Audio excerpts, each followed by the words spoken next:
Hi, Julia Usher here, Recipes for a Sweet Life. Valentine's Day is almost upon us, and it's absolutely my favorite cookie holiday. Because of that, I've designed a brand new and very special Dynamic Duos stencil set, actually 2 stencil sets. As you'll recall from previous videos, my Dynamic Duos consist of a background set and also a message and frame set. But this one's particularly special because it's designed to evoke the very layered and lush look of vintage Valentines. I've got a couple in front of me and you'll see more scrolling overhead. So the stencils have lace elements, floral elements, messages, all of which can be layered and mixed and matched to create really magical effects.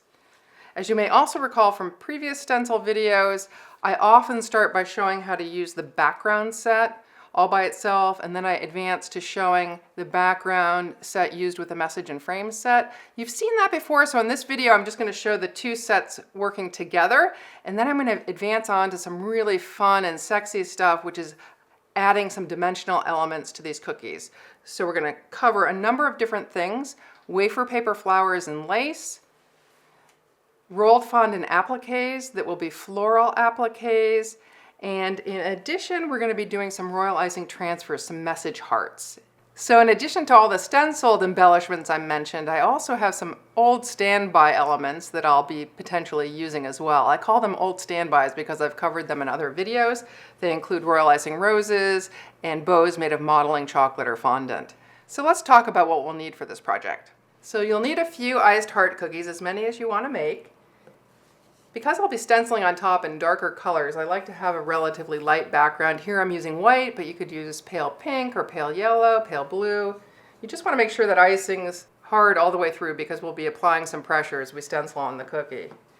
Now, as for those stencils, my Dynamic Duo sets, they come in pairs. The background and foreground set creates all the pretty patterns, and I'll explore that in more detail as we get into actually stenciling. And then I've got messages and frames that can be layered on top. This is my forget-me-not set. It's got some forget-me-nots among the flowers, as well as messages that convey that sentiment. Once they're stenciled, I'm going to be applying color in yet another way. I'm going to be using a dusting technique with these compressed petal dusts, applying them for a very, very pale effect in certain areas of the stencil. As we're stenciling, just to back up a little bit, you need something to hold the stencil down, so we'll be using the stencil frame or stencil genie, as well as possibly some magnets to hold finer areas in place. Now, as for the embellishments we'll be creating, we're going to be heading towards something like these for the fondant appliques. These can also be made on modeling chocolate, which is what I have here, rolled thin and then airbrushed and stenciled. We've got similar versions of those over here, but message elements instead of the floral background elements. The second type of dimensional element we'll be adding are royal icing transfers. These are hearts that were pre-piped with royal icing, allowed to dry, and then I stenciled the messages and frames on top in various sizes. Moving on to the third, if I'm keeping count correctly, element that we'll be playing with are wafer paper applications. Here I've got tiny little wafer paper flowers, again using the same stencil used to create the flowers here, but sprayed on edible wafer paper, cut out, then shaped using a little bit of Fabra liquid, which makes the wafer paper flexible. These also make nice scrapbooky looking types of elements. We're going to be doing something similar also to create big long lace strips using the background stencil. And then lastly, for those old standby elements I mentioned before, I've got piped royal icing roses. I've got a whole nother video on this subject, so I encourage you to check that video out. And I've got a link to that in the video description as well. Here are the full blooming roses, I should say. And lastly, we'll potentially use some modeling chocolate ribbons. You'll certainly see them in some style variations that will be flowing past the screen. Whether we'll apply them to the cookie I use in this video, I don't know yet, but we'll find out. I have a whole nother video on this topic as well. For that edible wafer paper lace I mentioned, I'm going to be using another tool completely optional, which are these decorative shears that we'll use to cut the wafer paper and give it a nice, pretty edge. So let's move on to airbrushing the backgrounds using both duo sets in this case, both the background foreground set and the message and frame set.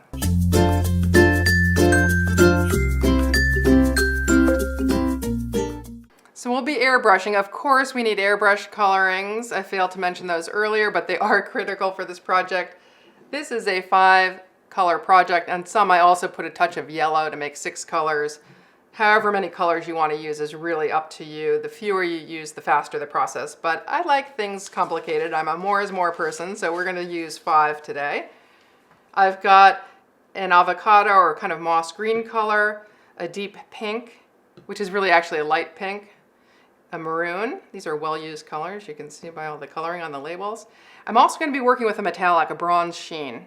These metallics are prone to separating, so it's going to be super critical not only to shake this, but also to stir all that sediment up so it's homogeneous before we use it. Same is true of some of Americolor's softer colors, I would say. This is a Wedgwood blue. It clearly has some white in it that tends to settle to the bottom, and that too will need to be stirred and shaken quite well. Otherwise, you may clog your airbrush. I also like to always do a test spray of colors on paper first to get a sense of the palette before I waste cookies, and these are examples of what you see here. So avocado, Wedgwood blue, we're going to be applying the bronze in the background, a little bit of the maroon, which shows up as light pink because I do it lightly through the center of the lace, and then the deep pink and the maroon and the rose. So that's where we're headed. Let's talk now about what's in each of those stencil packs I mentioned, and we'll be using both simultaneously. Starting first with the background and foreground set, which you see on this row here. The primary design element is this little lattice and lace piece, onto which I can superimpose various flowers by laying masks in different places. This particular set has 3 different masks I can use to allow for 3 different design possibilities. A large bouquet, a small bouquet, and a small heart. This set also contains a shading stencil, which is simply what's left over after these masking elements have been cut out. And I use that to create shadows sometimes around elements. I probably won't use it here for the flowers because they look cleanest when they don't have a shadow around them. But I might use it around the heart if I use that. Now, onto the message and frame set, which you see up here in the remaining top row. You've got a number of different masks, in this case 4. Sometimes I have 2, sometimes I have 3. In this case, we've got 4 different frames and 4 different messages. And these will be laid on the background piece to leave areas for these elements to be airbrushed on later. Once I lay the masks, I typically bring in the frame that will surround the message. And again, we've got 4 choices here that fit those masks that I showed you earlier. And then 4 messages. Now the messages can often be mixed and matched. You don't need to put them or use them in the exact order they're shown on the frame piece. Sometimes messages will fit multiple frames, so feel free to get creative with that. And then lastly, we've got the shading stencil, just as we had in the background set, which is designed to create halos or shadows around the messages. And more often than not, I tend to use this particular piece when working with messages. Now I'm going to clear this away and we're going to get started stenciling. So the first step is to secure the background stencil in the Stencil Genie or stencil frame. I like to put the narrow end facing down so the genie is sort of suspended on the cookie. I'm going to weight it down additionally on the sides with wood blocks so it really lays flat. And then I'm weighting down the masking pieces for both the message and the little bouquet. The first color to go down is my bronze luster spray. And the stencil is lifting around the edges, so I'm going to additionally hold it down with my trussing needle as I spray in areas where it appears to be lifting, like so. The key here is you want to keep the stencil very, very flat to avoid underspray. Additionally, you want to spray at a 90-degree angle. That also helps prevent underspray. You'll notice I have some blue tape on this particular airbrush because it does not have a cap, and I don't want the coloring to spill out.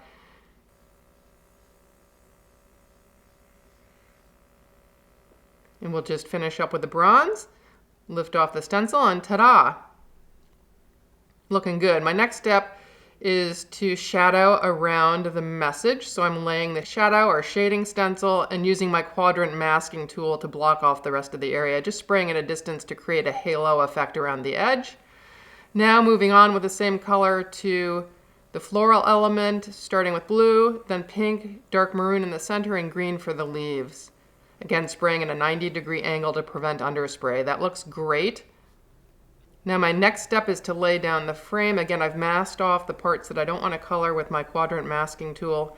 Here I am using the burgundy to really set off that frame, and I'm coming back in with the same color for the message itself. I like to lay the frame first because it gives me a better sense of how to center that message. And that looks great. Now to finish off the edge, I do like to shade it. Again, I'm using the burgundy or the maroon. This creates a nice halo around the cookie and often eliminates the need for a border, though I've put one here, and that's the finished result. Just beautiful, fully layered look. So I'm just going to airbrush a very simple background for use with the dimensional elements we're going to be using next, because they're going to be the focus. The background is going to be as simple as can be. As before, I just laid the background stencil with the lace and the lattice and sprayed it bronze, and now I'm just highlighting with a little bit more burgundy or maroon through the central lace part. Then we'll set it aside to dry, do our dimensional elements, and layer from there.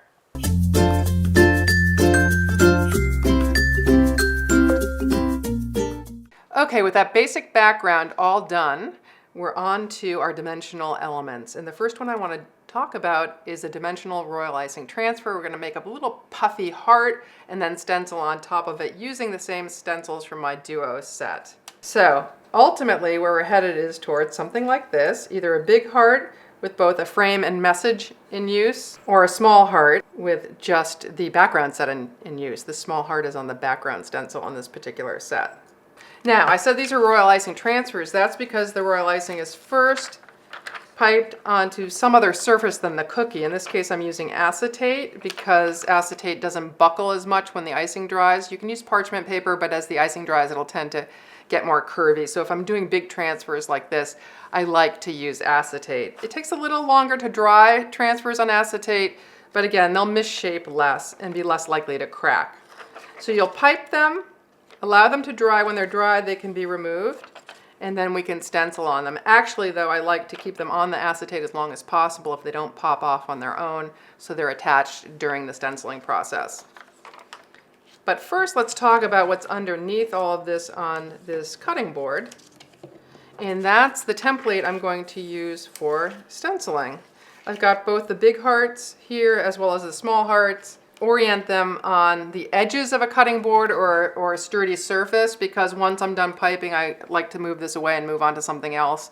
If it's on something flexible, it'll disrupt the icing. And I like to have them on the perimeter so I'm not having to lean over too much and pipe on the inside. It's much easier to pipe around the edge of something. I've got a paper template here. This is the same stenciling process as you would on a cookie. I just laid my background stencil, airbrushed on here to create a piping guide. This will serve as a guide for the piping. And then I've laid my acetate on top, pulled it really taut, and I'm just securing it all with a little blue tape to keep it flat. Now we're ready to go ahead and start piping onto these hearts. So I'm using an icing that I would call a thick flooding consistency. It flows gradually off the spoon, but it's not so thin that when I pipe it, it's just gonna spread. I want it to have a certain amount of body. Okay, so I've got that icing loaded into my parchment cone. My first step is to cut a small hole in the tip so that I can outline around the heart template. I do like to outline just outside of the pattern so that when I stencil, I'm sure to pick up the entire pattern on the heart. Once I'm done outlining, I'm going to immediately flood or fill the interior. If I wait too long, that outline will set up and it will be very visible and distinct. I want the two icings to actually merge together. So I'm flooding here immediately, just opening up my tip a little bit more so I can flood a little more quickly and efficiently. Just pumping in the icing and making sure it's laying flat as I pipe. Now, as I get towards the point of the heart, I'm going to take my trussing needle here and kind of tease or work the icing into the point. This way I minimize the risk of any kind of overflow at the point, and I can also bring that part of the heart to a very, very sharp point. Outlining again, my cone's a little more open this time, but that works just fine, and flooding just as before. Again, taking my trussing needle to work it to a sharp point, and of course I'd pop any air bubbles if I had them at this point too, but I don't. Then we want to set these aside to dry, ideally overnight. I've got a bunch of dry ones here in various colors and sizes. We're going to start with a small one, using the background stencil, which has a small heart on it. As with any stenciling process, I do need to weight this down so the stencil lays extremely flat on the transfer. The genie won't work here, so I have to be a little more creative with my weights. Again, spraying at a 90-degree angle to prevent underspray, using the maroon once again.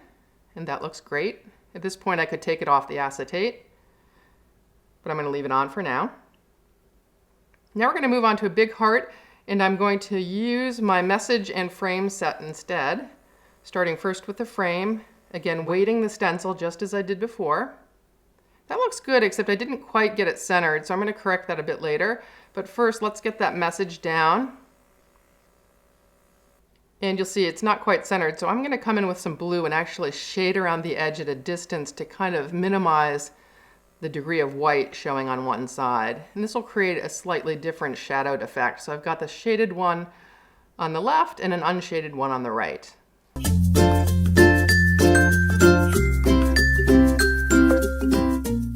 So we've got our royal icing transfers done. We're moving on to the second dimensional element, which will be fondant appliques. Fondant rolled very thin, airbrushed on top, cut around it, and then allowed to dry. I allow them to dry because I don't want them to conform to the cookie. I want to be able to slide them off to the side and maybe hang over the edge of the cookie. If I wanted them to conform to the edge of the cookie or the surface of the cookie, I wouldn't let them dry. But in this case, we're going to be drying once we're done with all the decorating process.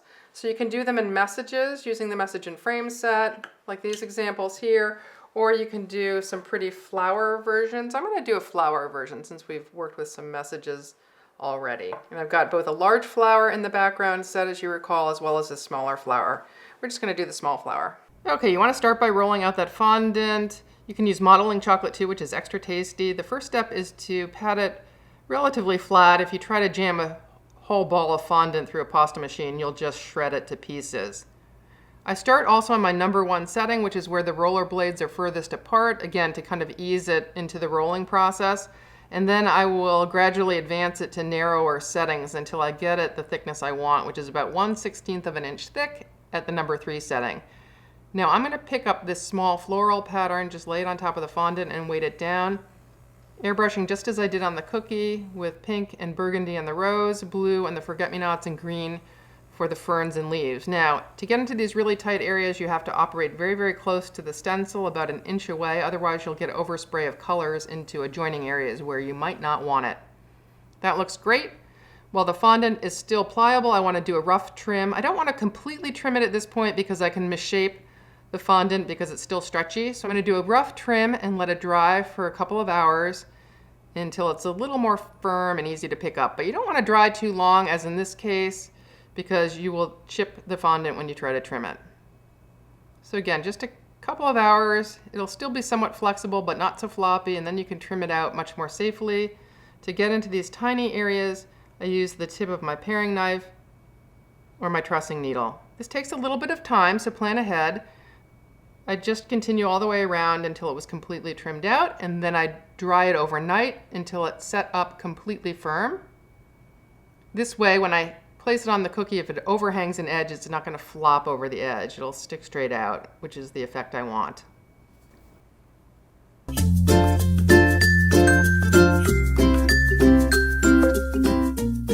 So in this section, I'm going to cover my third and fourth dimensional elements, both of which use edible wafer paper. Wafer paper is typically a mixture of potato starch, water, a little oil, and then it's dehydrated into thin sheets, like so, that are very brittle and don't bend a lot on their own. In fact, they tend to fold more, particularly when it's cold and dry out. But we'll be putting some curves into them using different moistening techniques. It's tasteless unless you happen to get a brand that has a little bit of vanilla added. They're now flavored wafer papers. What I want to do with this is start by first making some mini dimensional roses. I think these have a lovely scrapbook type effect. And we're going to just isolate the rose portion of this small stencil on the background set in order to do that. So we're going to start by airbrushing on wafer paper. We're going to end up with something like this, and we'll be cutting those pieces out. Okay, I've got the stencil weighted down as I normally do on the wafer paper. My first step, though, is to capture all my centers with the burgundy going on down the line. I'm going to spray as many as I want, and then I'm going to come back, reset the stencil, and capture the rest of the rose with pink. This is what it looks like when I've filled it out with pink off to the right here. Now we're ready to cut. I'm going to use 2 pieces to form each rose, a bigger piece, which I'm cutting now, and a smaller piece that will be secured in the center to give it a little more dimension. Just a trimming process here. It's of course still flat because we haven't moistened it to curl it in any way. Cutting now the smaller center piece, and I'm just going to secure it here in the middle with a dab of thick royal icing glue just at the bottom so it appears as if the petal is lifting away from the rose. That looks great. Again, still very flat. So my first moistening technique will be with Fabra liquid, which is basically water with some corn syrup added. So it does have a little sweetness, which is imparted to the wafer paper. It also has a spray top, which is convenient because it makes it less likely to get too much moisture on the wafer paper, which can dissolve it. I'm spritzing from the back, otherwise you'll smudge the food coloring, and bending it a little bit with my fingers. Also, you can just set it aside and it will curl on its own, as you can see on the left petal. Now the other technique, if you don't have Fabra liquid, is simply to use a moistened paper towel. You don't want it very moist because again, you can dissolve the wafer paper. And I simply run the back side of the wafer paper over it and set it aside to curl. Here I'm doing a tiny leaf, same concept. Getting it moist. Encouraging some bending with my fingertips and otherwise setting it aside to dry and letting it take on whatever shape it takes. I'm going to do the same thing with an airbrushed heart on wafer paper. This might make a nice lacy underliner underneath one of the royal icing transfers we made earlier. I should point out there's a shiny side to the wafer paper and a rough side. You want to airbrush typically on the shiny side. You'll get a more uneven look if you do it on the rough side. And again, just moistening the back ever so slightly and allowing it to curl on its own. It's not going to curl dramatically. I just want to give it a little bit of shape. And that looks great. The next thing we're going to be doing is making some lace using the same wafer paper to create kind of a ruffle, which makes a nice embellishment as well. And you'll see that on the pink cookie that I did that's scrolling overhead. It's got a ruffle streaming through the center along with some white royal icing roses. But it's going to start out looking something like this, and then we'll shape it. So I'm back to the background stencil I'd used before, and we're going to be spraying it bronze. Okay, so I've got my wafer paper secured under the stencil, shiny side up, and I'm going to take my bronze and just airbrush over it. Now I'm coming in with some of the burgundy just ever so lightly to create a highlight on the interior lace. You can trim it out either of 2 ways, with straight edge scissors or with decorative shears. I'm using decorative shears here to give it a little more ruffle around the edge. And I'm just cutting out the central lace pattern, leaving the lattice behind for this particular embellishment. That looks pretty good. There are a couple small tears, but I don't think they'll be visible when we crinkle this a bit later. I'm just going to cut down the other side, and then we're going to apply some moisture to it to give it some pleats and bends. Using, once again, the Fabra liquid. You could, of course, use water as we did before. I'm just going to give it a spritz on one side, the side that I'm going to be pleating, about halfway up. And then I'm simply going to fold it back and forth upon itself until it looks like a ruffle. If it's tending to fold rather than bend, it's probably a little too dry, and you can always reapply Fabra liquid if you want to give it a little more foldability. I'm going to do that on this end here because it looks a little stiff. And bend it back out. Yeah, that looks a little bit better. Now set that aside to dry. We can put another embellishment on top of it perhaps. You can use it in any number of ways.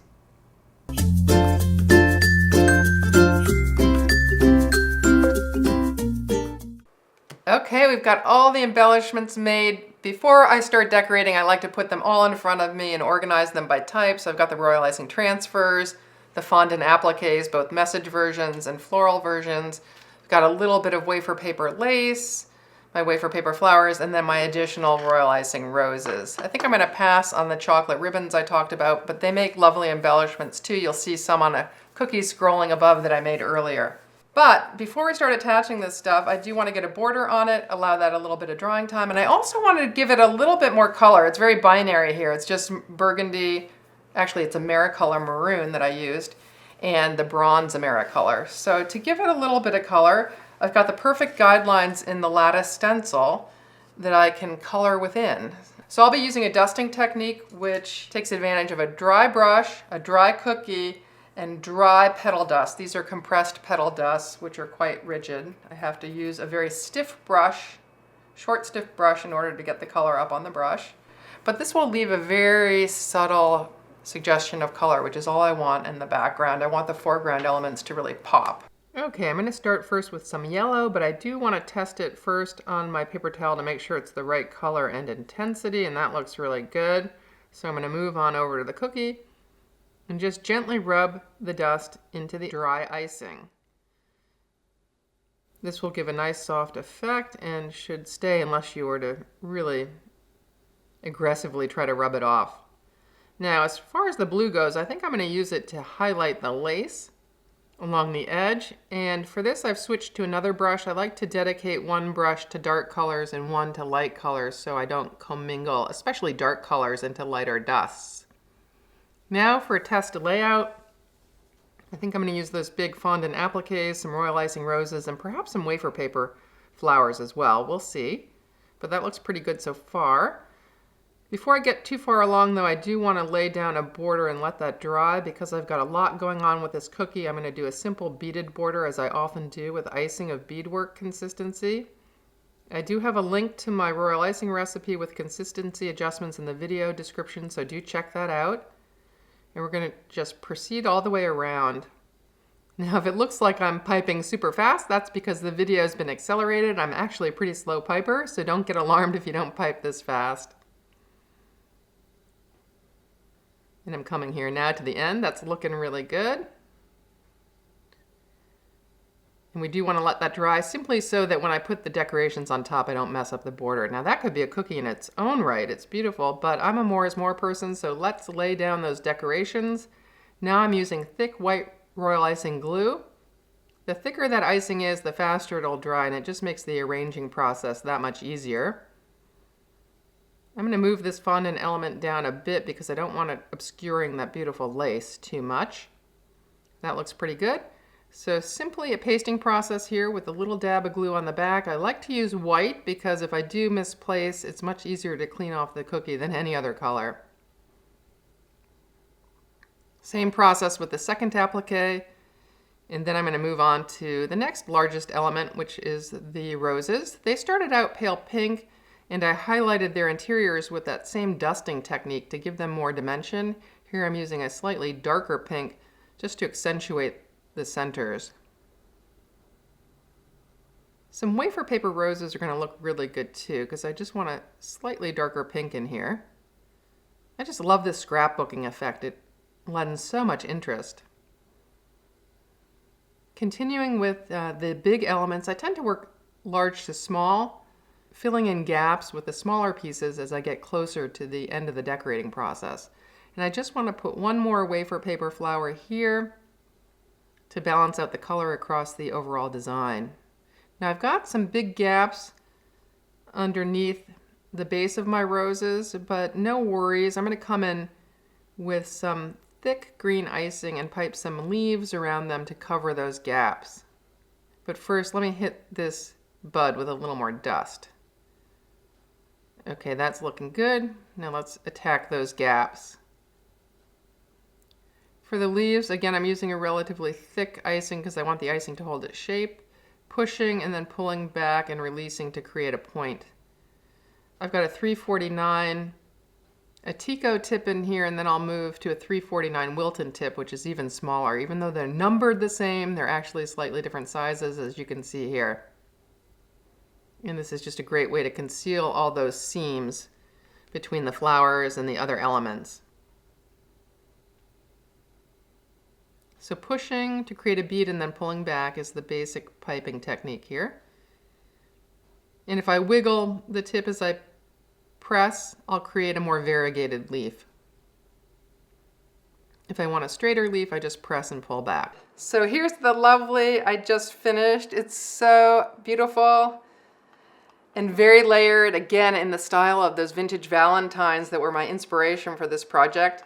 As a reminder, I stenciled the background, then shaded with a dusting technique to give it subtle hues, and then I added only 2 of the 4 dimensional elements I created. the fondant appliques, and the small wafer paper flowers, and of course royal icing roses. And that's just one style. There are an infinite number of possibilities with this set, and I just want to give you a few of those examples showing some of the other elements that we made but that I didn't use on this cookie. So down to this plate, here I've used my royal icing transfer. Underneath it I actually have some of those wafer paper hearts that I made earlier, as well as the fondant appliques. So this has got 3 of the different embellishments on top. It's a much bigger cookie and able to accommodate that. This one's a little simpler. It makes use of the wafer paper ruffle and also the wafer paper flowers, as well as royal icing roses. And then lastly, this one is probably the simplest of all. So if you don't have a ton of time this Valentine's Day, something like this will have high impact. It's simply stenciled with a background set, royal icing rose, and some modeling chocolate ribbons, which I talk about in another video. So many possibilities, but I guarantee you, no matter which way you go, your Valentine is sure to love the outcome. Have a happy Valentine's Day and live sweetly.